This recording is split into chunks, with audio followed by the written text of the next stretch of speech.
Новый поворот принимает ситуация с мигрантами в московских аэропортах. Аэропорт Домодедово. Вот, 100 человек там на улице остался.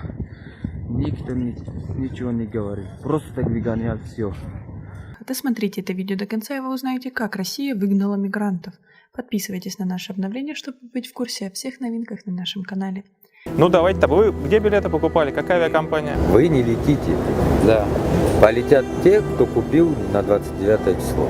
Его здесь обвинили то, что в том он носитель коронавируса. Да, Из-за ситуации с коронавирусом странам пришлось закрыть свои границы, чтобы избежать распространения болезни. Но из-за этого многие мигранты были вынуждены в ожидании рейсов домой ночевать прямо на вокзалах. К невероятно действенным в кавычках мерам по решению вопроса с мигрантами прибегли в аэропорту Домодедово. Там иностранных граждан, которые ждали свой рейс, просто выгнали на улицу. Порту Домодедово. Там время уже час прошли. Там, короче, ОМОНцы приехал, вот там стоит, вот там на угле. Вот. Они приехали. Всех выгонял на...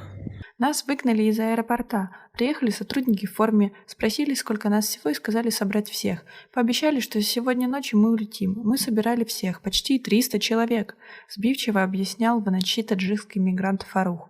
С детьми, беременные женщины есть у нас. Женщины. Да, Кушаем за свой счет, сами собираем деньги и сами, никто не приезжает. Как вы относитесь к такой ситуации? Свои ответы пишите нам в комментарии под этим видео. Также мигрант рассказал, что около 200 из них те, кто сейчас стоит на морозе, граждан Таджикистана. Иностранец добавил, что в 3 часа ночи не ходит транспорт и даже такси нет, чтобы уехать куда-нибудь. Официальное представительство пока не комментирует произошедшее. Меня отправили, получается, в хостел. Я там 1,5 дня лежал. И здесь в новостях вышло то, что посольство меня лечит. Например, приехало, посольство ко мне, но сказали, сам вызывай скорую. И пусть сам приезжает. Говори, приезжай. То есть сотрудники в форме обещали отправить мигрантов домой, а на самом деле просто выгнали их на улицу. Напомним, что в аэропортах России до сих пор остаются граждане стран Центральной Азии. Они оказались заперты в стране из-за закрытия границ и отменены регулярные авиасообщения. Житер говорит, в течение 2 месяца мы обратно сделаем эти деньги. А мы не сможем уже ждать 2 месяца здесь. В аэропорту жить невозможно.